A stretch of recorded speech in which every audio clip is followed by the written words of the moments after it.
श्री चैतन्य मनोभीष्टं स्थापितं येन भूतले स्वयं रूप कदा मह्यं ददाति स्वपदान्तिकम्। वन्देऽहं श्रीगुरो श्रीयुत्पत्कमलं श्रीगुरुन् वैष्णवांशं श्रीरूपं साग्रजातं सगण रघुनाथान्वितं तं सजीवं साद्वैतं सावधूतं परिजन सहितं कृष्ण चैतन्य देवं श्री राधा कृष्ण पादान् सगण ललिता श्री विशाखान्वितांच। हे कृष्ण करुणा सिंधु दीनबंधो जगतपते गोपेश गोपिका कांत राधा कांत नमस्तुते। तप्त कांचन गौरांगी श्री राधे वृंदावनेश्वरी वृषभानुसुते देवी प्रणमामि हरिप्रिये। वाञ्छा कल्पतरुभ्यश्च कृपा सिन्धुभ्यैव च पतितानां पावनेभ्यो वैष्णवेभ्यो नमो नमः। जय श्री कृष्ण चैतन्य प्रभु नित्यानंद श्री अद्वैत गदाधर श्रीवासादि गौर भक्त वृंद। हरे कृष्णा कृष्णा कृष्णा हरे हरे, हरे राम राम राम हरे हरे। ओम नमो भगवते वासुदेवाय।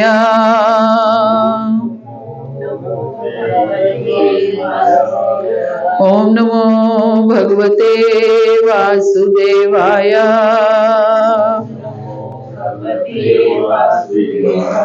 ओम नमो भगवते वासुदेवाय।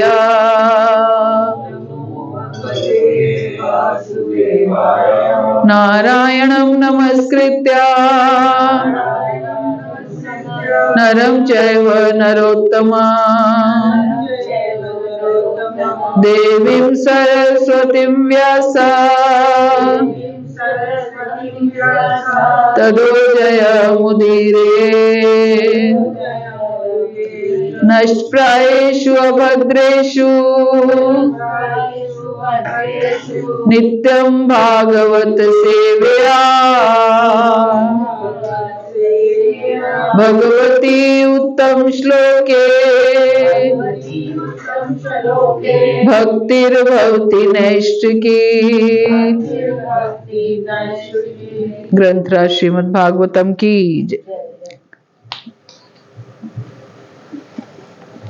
ग्रंथराज श्रीमद् भागवतम स्कंद 1 अध्याय 2 में से हम पढ़ रहे थे।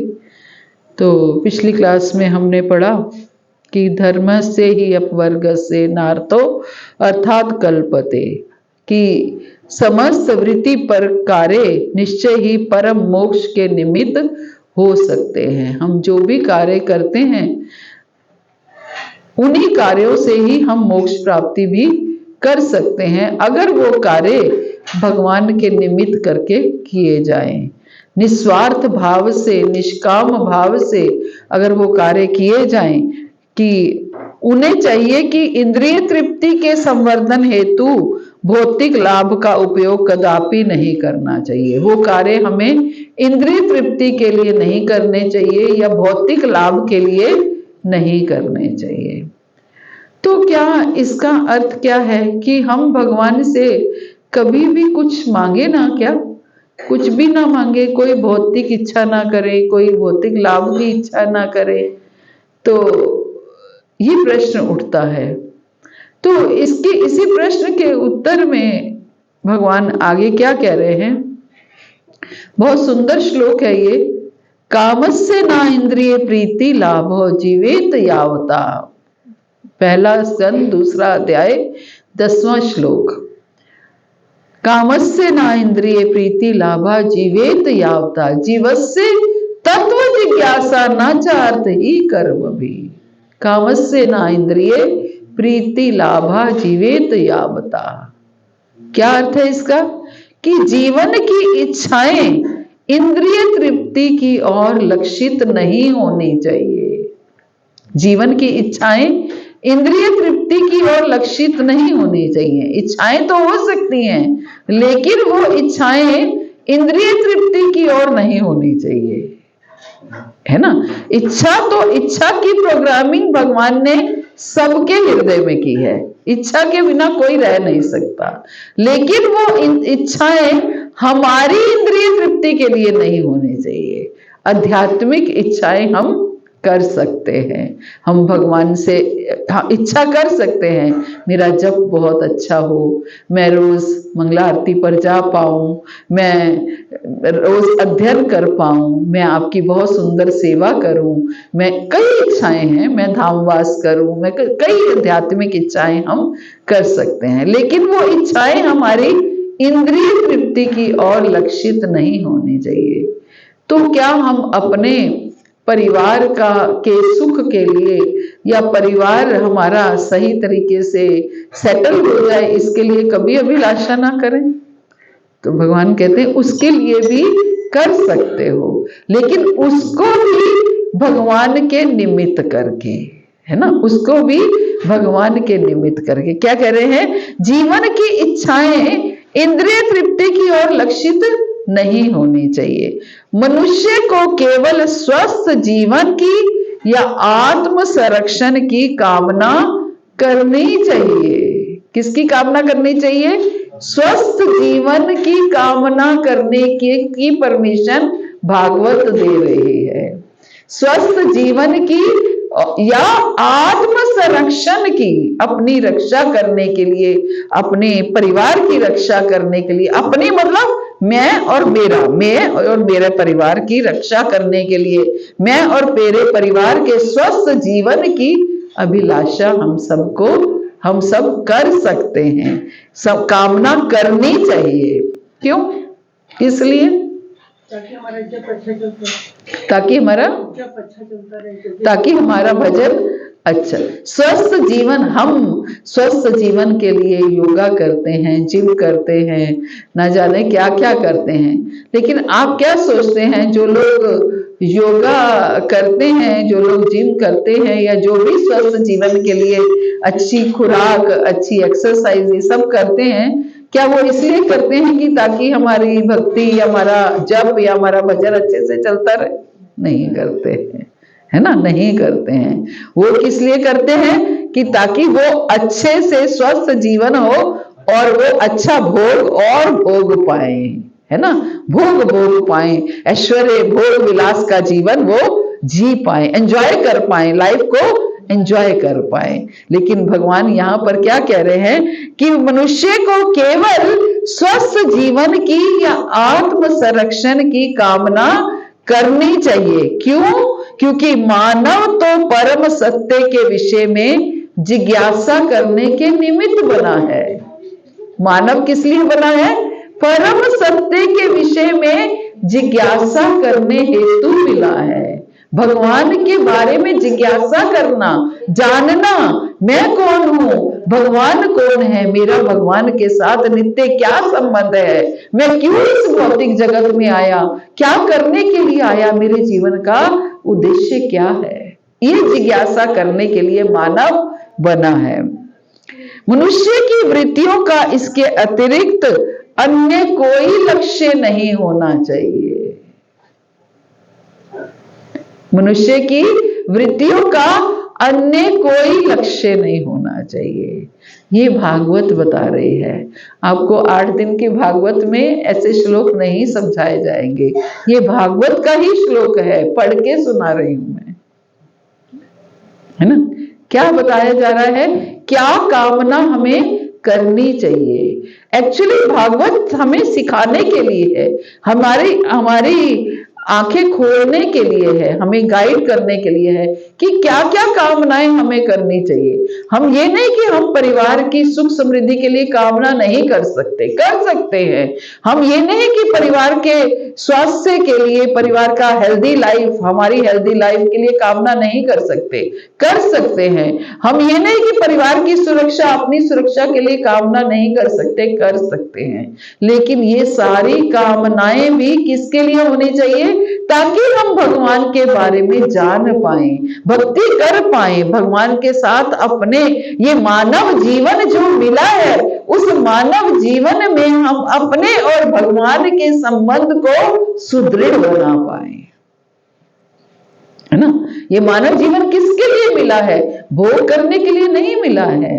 लेकिन हम आते हैं तो भूल जाते हैं, भोग में इतने लिप्त हो जाते हैं कि ये भूल जाते हैं कि हमारा लक्ष्य क्या है, एक्चुअल हम क्या करने के लिए आए हैं। आप देखिए एक बच्चा जिसको मान लो किसी बहुत अच्छे कॉलेज में एडमिशन मिल गया, है ना, अच्छे कॉलेज में एडमिशन मिल गया, तो उसको बड़ा वो इतराने लगा कि हाँ मुझे तो दिल्ली के टॉप मोस्ट कॉलेज में एडमिशन मिल गया है, और वहां जाकर के वो बुरी संगत में पड़ गया। हो सकता है ऐसा कि नहीं हो सकता? हो सकता, जरूर हो सकता है ना। अगर वो ये याद रखेगा कि मैं यहाँ पर क्या करने आया हूं, मैंने अगर अच्छे कॉलेज में एडमिशन मिला है तो मुझे अच्छी पढ़ाई भी करनी है, उस कॉलेज में टॉप मोस्ट लेवल पर भी जाना है, अच्छा करियर बनाना है, अच्छा बन के निकलना है। चाहे मैं इंजीनियरिंग कॉलेज है तो मुझे अच्छा इंजीनियर बन के निकलना है, डॉक्टर है तो अच्छा डॉक्टर बन के निकलना है, तब तो उसका उस अच्छे कॉलेज में एडमिशन करने का मिलने का लाभ है। वरना तो क्या, अगर उसको अच्छे कॉलेज में एडमिशन मिल भी गया तो उससे क्या लाभ है। ऐसे ही हम सबको सबसे अच्छी योनि प्राप्त हुई है, सबसे अच्छा कॉलेज मिला है, सबसे अच्छा इंस्टीट्यूट मिला है, अच्छी मनुष्य योनि मिली है, और इस्कॉन जैसे संस्था में हमारा एडमिशन हुआ है। मैं सच कह रही हूँ, भले ही आपको कई बार कितनी वीडियोस देखने को मिलती होंगी, इस्कॉन में ये गलत हो रहा है, वो गलत हो रहा है, ऐसा हो रहा है, ये समस्या, वो समस्या। वो समस्या इस्कॉन की नहीं है, वो समस्या हमारी है। हम लोग बीमार हैं, बीमार इस्कॉन में घुसते हैं और इस्कॉन को भी बीमार कर देते हैं।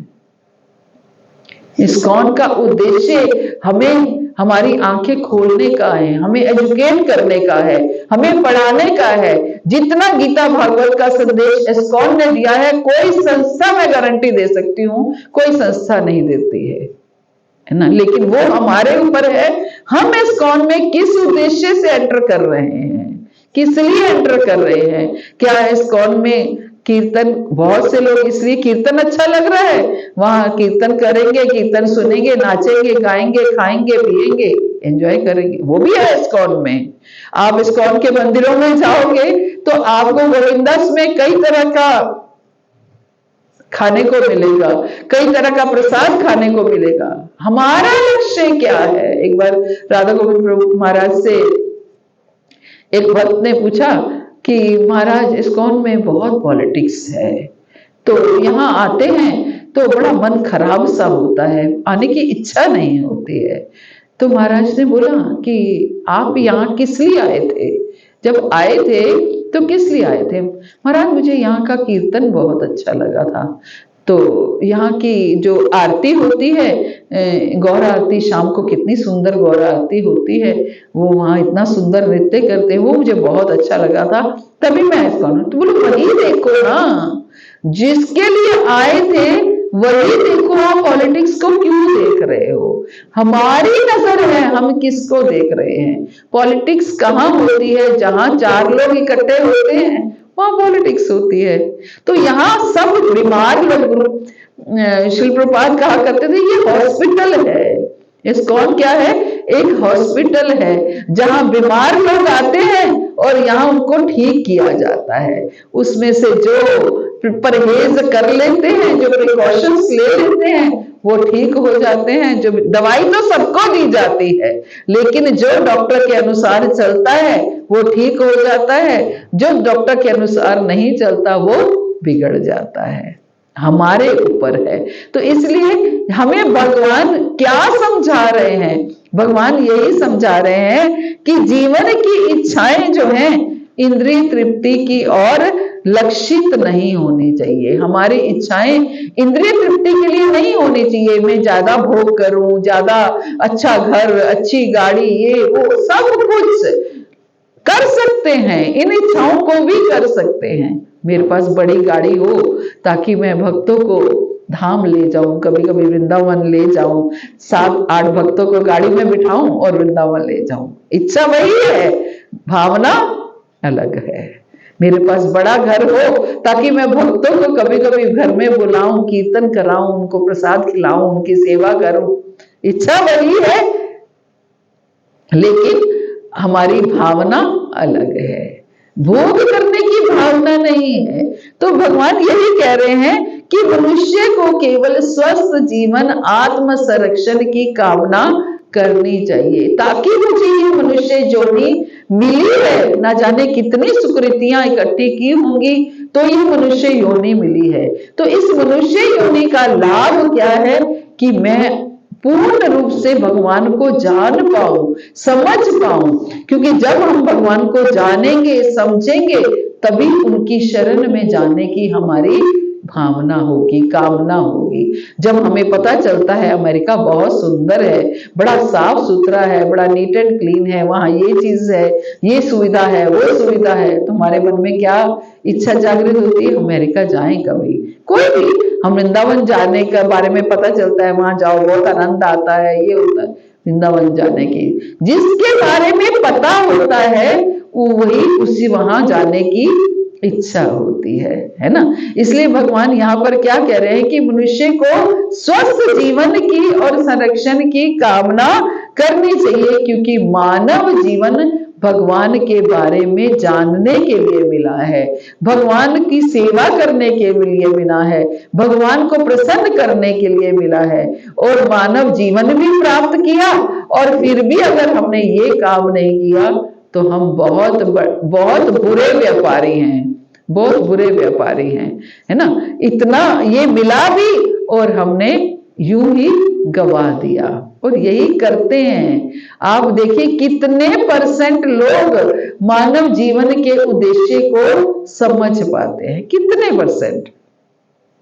1% नहीं, 1% भी नहीं, 0.0001%, है ना।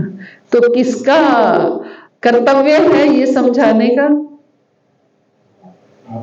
आपका नहीं, हम सबका, हम सबका। जिसको ये बात समझ में आ रही है, आपको समझ में आई है, तो आपका कर्तव्य है ये समझाने का औरों को, कि आज हमें समझ में आई है, हम औरों को भी समझाएं। जिस जिसने मानव जीवन लिया है उन सबको ये बात समझानी है हमें कि हम किस लिए आए हैं इस भौतिक। ठीक है, आप जिम करो, भक्त भी करते हैं, जिम करते हैं, एक्सरसाइज करते हैं, सब कुछ करते हैं, योगा करते हैं, व्यायाम करते हैं, अच्छी डाइट लेते हैं, सब कुछ करते हैं, लेकिन किसके लिए करते हैं? ताकि हमारा जीवन स्वस्थ रहे और हम इस मानव जीवन को अच्छे से भगवान की सेवा में लगा पाए, अच्छे से भगवान की सेवा में लगा पाए, है ना।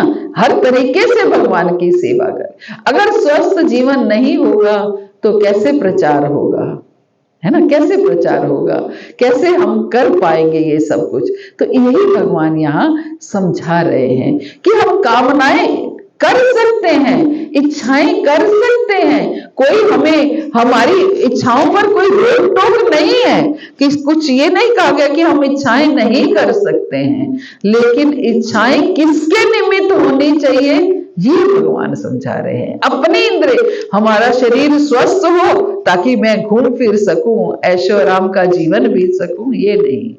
मनुष्य जीवन से तत्व जिज्ञासा नाचार ही करोगे, कि मनुष्य को तत्व की जिज्ञासा करनी चाहिए। तत्व की जिज्ञासा का अर्थ क्या है? कि भगवान को समझना चाहिए। बहुत से लोग कहेंगे जी अच्छा आप कृष्ण को मानते हैं, मैं तो माता रानी को मानती हूँ, मैं तो शिव को मानती हूँ। कि क्या कंसेप्ट है? हम सबको मानते हैं, हम सिर्फ कृष्ण को नहीं मानते हैं, हम सबको मानते हैं, हम सबको मानते हैं, लेकिन सबका जो जो लेवल है उस लेवल के अनुसार सबको मानते हैं, है ना। आपके घर में आपके दादाजी भी होंगे, आपके पिताजी भी होंगे, आप भी हैं, आपका पुत्र भी है। होता है ना, घर में 4 जनरेशंस रह रही हैं, पत्नी भी है, माँ भी है, बहन भी है, सब जनरेशन। तो क्या आप सबको नहीं मानते हैं? सबको मानते हैं, लेकिन सबका जो जो अधिकार है, जो जो लेवल है, उसके अनुसार मानते हैं। पत्नी को पत्नी का होगा, माँ को माँ का, पिता को पिता का, भाई को भाई का। सबको बराबर के लेवल में नहीं मान सकते हैं, मानते सबको हैं, लेकिन सबको बराबर के लेवल में नहीं मान सकते हैं। आप घर में भोजन बनाएंगे तो पहली थाली अगर बुजुर्ग पिता बैठे हैं तो उनको डाल करके देंगे, करेंगे ऐसा ना? ऐसा ही होगा, क्योंकि हालांकि और भी परिवार है, लेकिन पिता बुजुर्ग हैं, वो खाएं और सोए, अपना आराम करें। उनका जो लेवल है उनके अनुसार किया जाएगा। ऐसे ही ये एक तरह से ये भौतिक जगत का संसार है, वो आध्यात्मिक जगत है, वहां भी लेवल्स हैं। उन लेवल्स के अनुसार हम सबको मानते हैं। ये हमारे लिए कोई भी निंदनीय नहीं है, कोई भी अपूजनीय नहीं है, सब पूजनीय है, सबका मान सम्मान करते हैं। ये हम उसको मानते हैं, हम उसको मानते हैं, हमारी डायरी में नहीं है, लेकिन हमें लेवल्स पता है। हाँ, परम पिता कौन है, परम पिता परमात्मा कौन है, फिर उन्होंने कैसे अपना विस्तार किया है, कैसे वो उन्होंने सृष्टि की रचना की है, ये हमें पूरी ये कॉन्ग्रेगेशन समझ में आई हुई है। बस वो हम खुद भी समझते हैं, हम औरों को भी समझाते हैं। बस इसको समझना है ना? तो इसलिए सबसे पहले हमें मानव जीवन का लक्ष्य समझना है, उद्देश्य समझना है। हमारे मानव जीवन का उद्देश्य क्या है? मनुष्य जीवन मिला है तो इसी उद्देश्य से मिला है, क्योंकि मानव तो परम सत्य के विषय में जिज्ञासा करने के निमित्त बना है। मनुष्य की वृत्तियों का इसके अतिरिक्त अन्य कोई लक्ष्य होना ही नहीं चाहिए, है ना? अन्य कोई लक्ष्य नहीं होना चाहिए। इससे क्लियर भागवत और क्या बताएगी? है हमारा स्वभाव, हमारा जो भी हम कार्य करते हैं डे टू डे जीवन का, हमारी वृत्ति, हम जैसे अर्जुन का केस लिया जाए तो अर्जुन क्षत्रिय है तो उसकी वृत्ति क्या है? युद्ध करना है। हम एक ग्रस्त जीवन में रहते हैं, हमारी वृत्ति है कि हम अपने ग्रस्त जीवन का पालन पोषण करें, अपने बच्चों की देखभाल करें, लेकिन वो सारी वृत्तियां हमारी किसके लिए होनी चाहिए? भगवान की ओर लक्षित होनी चाहिए। परिवार का भी पालन पोषण देख रेख हम किस लिए कर रहे हैं? ताकि वो भगवान की सेवा कर पाए, उन्हें भगवान को हम समझा पाए, भगवान की सेवा में वो लग पाए, है ना? अक्सर जब हम पढ़ाई करते हैं, एक डॉक्टर अगर पढ़ाई करता है तो उसको पढ़ाई करने में, मान लीजिए उसने आउट ऑफ द वे जाकर एडमिशन लिया और सब कुछ हुआ, उसका लाखों रुपया खर्च हो जाता है ना? लाखों रुपया खर्च हो जाता है, 20 लाख 25 लाख, आजकल तो शायद मैं कम बोल रही होंगी, 50-50 लाख भी खर्च हो जाता है। तो जब वो पढ़ के निकलता है तो उसका लक्ष्य फिर क्या होता है कि मैंने 50 लाख अपनी पढ़ाई में लगाया है तो मुझे 50 लाख इकट्ठा करना है पहले तो, क्योंकि इधर एजुकेशन लोन, ये लोन, वो लोन लिया होता है, वो लोन मुझे उतारना है। तो वृत्ति क्या रहेगी? एक डॉक्टर की वृत्ति क्या होनी चाहिए? सेवा। लेकिन वृत्ति क्या हो जाएगी? कमाने की। जब एक बार फिर कमाने की वो हो जाएगी, फिर तो वो जीवन भर चलती रहेगी, है ना? तो ऐसे ही हम मनुष्य जीवन में आए हैं और मनुष्य जीवन में हमारी वृत्ति क्या होनी चाहिए? भगवान की सेवा की। लेकिन इंद्रिय वृत्ति में लग गए तो इंद्रिय वृत्ति की कामना बढ़ती चली जाएगी।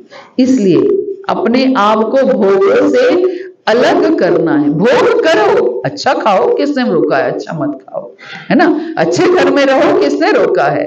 अच्छी गाड़ी में घूमो, किसने रोका है? लेकिन सब कुछ हम, प्रभुपाद हमेशा बड़ी बड़ी गाड़ी में घूमते थे तो लोग कहते थे कि इतने साधु हैं फिर भी इतनी बड़ी बड़ी गाड़ियों में घूमते हैं, है ना? आज भी कई हमारे आचार्य जन हैं, गुरुजन हैं जो बड़ी बड़ी गाड़ियों में घूमते हैं।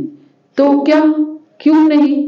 वैराग्य हमें लेना है, लेकिन युक्त वैराग्य लेना है। 3 तरह के वैराग्य बताए हैं। कौन कौन से? सबसे पहला फल्गु वैराग्य। फल्गु वैराग्य, फल्गु वैराग्य किसे कहते हैं? फल्गु एक नदी है, फल्गु नदी है, गया जी जाते हैं ना वहां, तो वहां पर फल्गु नदी है। तो वो नदी क्या है, ऊपर से आपको नदी नहीं दिखेगी, ऊपर से आपको स्टिल दिखेगी। आप उसको हाथ लगाएंगे, टच करेंगे, तब आपको पता चलेगा इसमें पानी है। तो वो टच करेंगे तो वो हिलने लगेगी, जल उसका हिलने लगेगा, नेचुरली टच करेंगे, तो वो फल्गु नदी है। तो फल्गु वैराग्य का अर्थ है कि ऊपर से तो आपने वैराग्य ले लिया है, ऊपर से तो आप बड़े गंभीर भक्त दिख रहे हैं, लेकिन अंदर से वही हलचल चल रही है, काश मैं भी भोग भोग सकता, काश मैं भी ये खा पाता, काश ये भी, मैं भी, ये वैरागी, ऊपर से वैरागी, अंदर से हलचल है ना। दूसरा वैराग्य मरकट वैराग्य। मरकट किसको कहते हैं?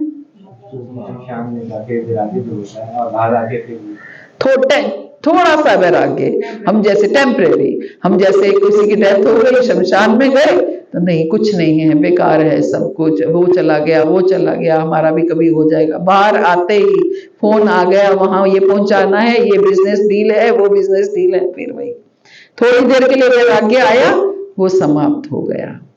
युक्त वैराग्य, तीसरा वैराग्य युक्त वैराग्य। प्रभुपाद कहते हैं युक्त वैराग्य में रहो। आपको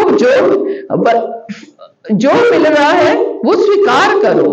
मान लीजिए आपको, हमें कोई डोनेशन देता है, बहुत से संत ऐसे भी हैं जो पैसे को हाथ नहीं लगाते, हम धन नहीं लेते हैं, हम, है ना, ऐसे हैं, हम नहीं मना करते हैं, हमें जो जो देता है हम लेते हैं, लेकिन उस पैसे को भगवान की सेवा में लगाते हैं।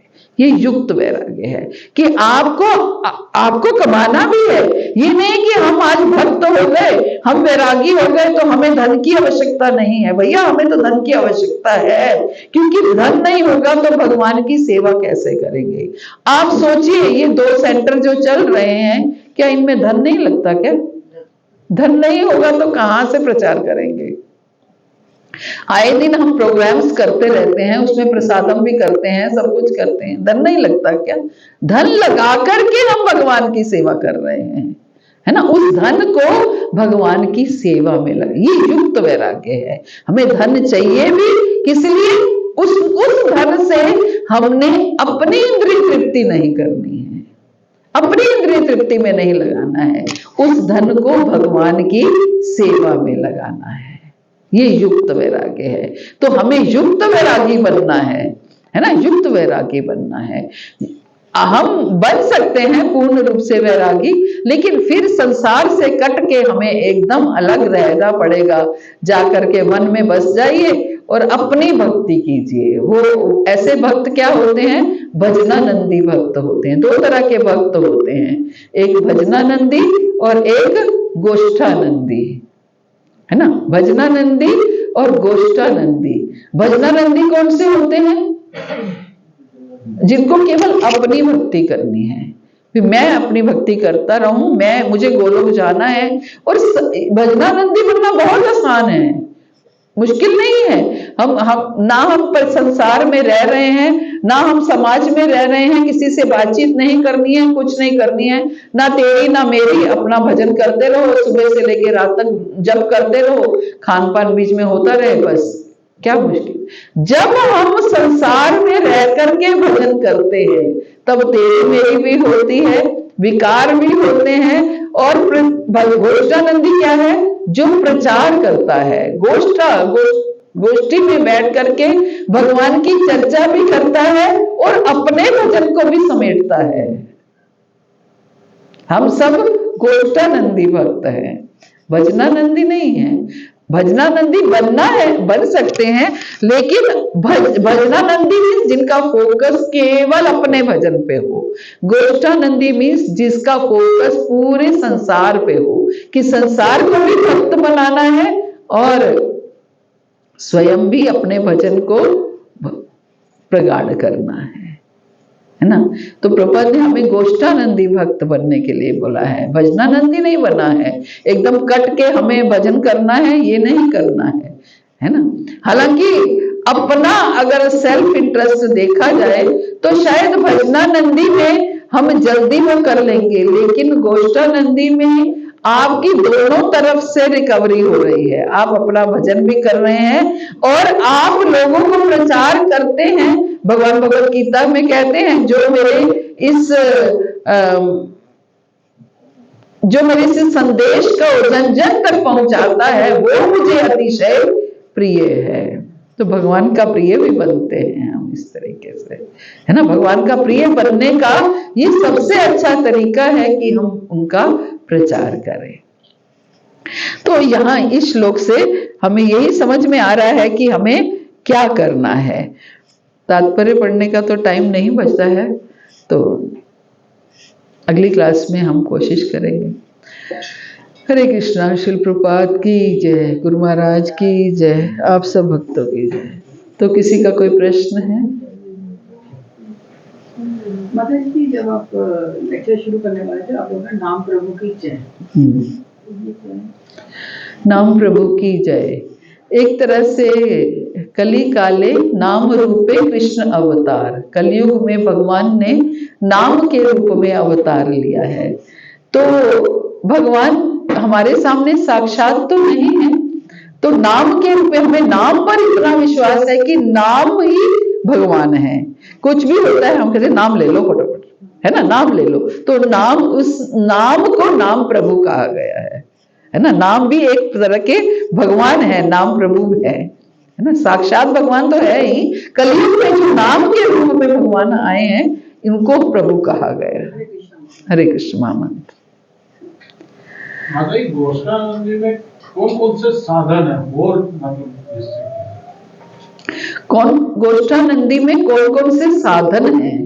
कौन कौन से साधन में यही कह सकते हैं कि आप जप कीजिए, आप श्रवण कीजिए, आप संकीर्तन कीजिए, आप जो भक्तों का संग कीजिए और भागवत सुनिए, भागवत सुनाइए, है ना। और कोई भी कथा, मतलब भगवान की कथाओं को पढ़िए, सुनिए, सुनाइए, ये सारे गोष्ठानंदी हम कर रहे हैं वो गोष्ठानंदी है। पर हमें अब जैसे भागवत तो आती नहीं है ना, तो सुन तो सकते हैं ना। हम ये नोशन क्यों बनाते हैं हमें ये आता नहीं है। सुनेंगे तो आएगा।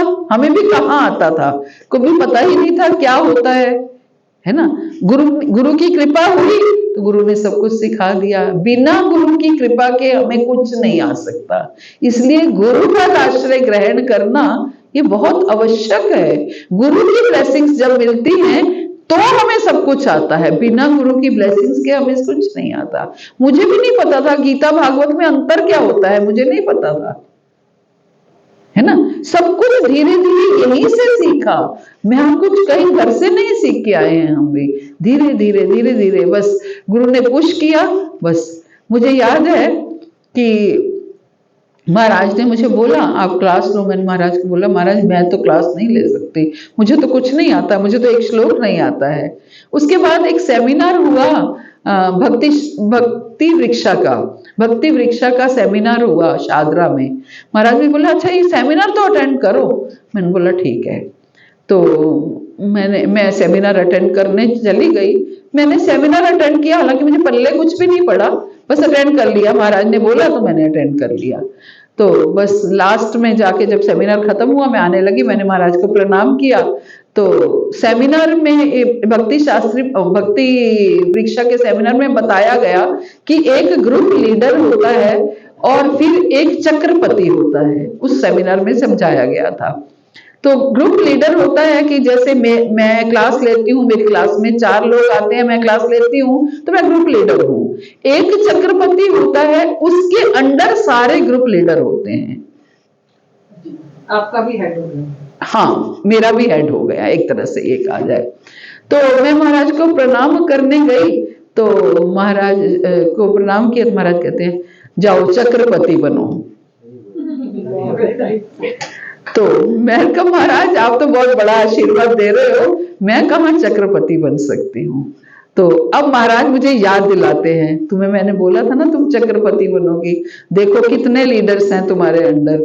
अब देखो सारे, अब इतनी हमारी क्लासेस हो रही हैं, आया नगर हो रही है, जोनापुर हो रही है, ये मदनगीर, खानपुर और मांडी एंड कई जगह क्लासेस हो रही हैं। तो सारे मैं राजपुर बहुत जगह क्लासेस हो रही हैं, लेकिन मैं थोड़ी जाती हूँ, मैं तो कभी कभी जाती हूँ, बाकी सब लीडर्स क्लासेस ले रहे हैं। तो उनके ऊपर महाराज ने मुझे नियुक्त कर दिया कि ये आप इन लीडर्स से पूछो कि उनकी क्लासेस कैसे चल रही हैं। तो गुरु के मुख से अनजाने में भी जो निकलता है ना, वो पूर्ण हो जाता है। उन्होंने जाने में ही निकाला होगा, लेकिन वो पूर्ण हो जाता है। माता जी उनको पता होता है बंदे जैसे भी कह ली, उस समय तो अनजाने में ही निकला था, है ना। पता आज से मैं 15 साल पुरानी बात बता रही हूँ, आज की बात नहीं है, 15 साल पुरानी बात है। तो इस तरीके से जब हम गुरु की कृपा हमें मिलती है, तो हमें गीता भागवत क्या सब कुछ सीख सकते हैं। क्या चीजें हैं ये, सब कुछ सीख सकते हैं, आप चिंता मत कीजिए। हरे कृष्ण। यस, गुरु के मुंह से जो निकला है वो भी तो भगवान की प्रेरणा से। बिल्कुल बिल्कुल बिल्कुल, भगवान की प्रेरणा से निकला है, बिल्कुल। बिना गुरु के कुछ नहीं होता। नहीं, बिना गुरु के कुछ नहीं होगा, सच में। आप तो एक्सेप्ट ही नहीं करते कि मैं गुरु हूँ। ये शिक्षक गुरु है। कौन? मैं गुरु हूं ही नहीं। माता जी आपको आप शिक्षक गुरु मानते हैं। हम तो हाँ, शिक्षा ले सकते हैं। महागुरु तो नहीं कह रहे ना हम आपको, मतलब जैसे शिक्षक गुरु तो एक ही होता है भाई। हम नहीं, गुरु एक नहीं होता है, वही तो दीक्षा गुरु एक होता है, दीक्षा देने वाला गुरु एक ही होता है, लेकिन शिक्षा गुरु तो कई हो सकते हैं, तो वही कई हो सकते हैं, आप कईयों से शिक्षा ले सकते हैं। और आप कहते हैं आपने कहा था ना माता जी को, है मैं गुरु माँ शुरू में नहीं, माता जी ही गुरु माँ, जो दीक्षा गुरु की पत्नी है वो गुरु माँ है। दीक्षा गुरु ये हमारी शिक्षा गुरु। बहुत सॉफ्ट नेचर की हमारी गुरु। हाँ, चलिए। और वांछा कल्पतरुभ्यश्च कृपा सिंधुभ्येव च पतितानां पावनेभ्यो वैष्णवेभ्यो नमो नमः। अनंत कोटि वैष्णव वृंद की जय। जगत गुरु शील प्रभुपाद की जय। परम करुणामय गुरु महाराज की जय। आप सब भक्तों की जय। हरे कृष्णा।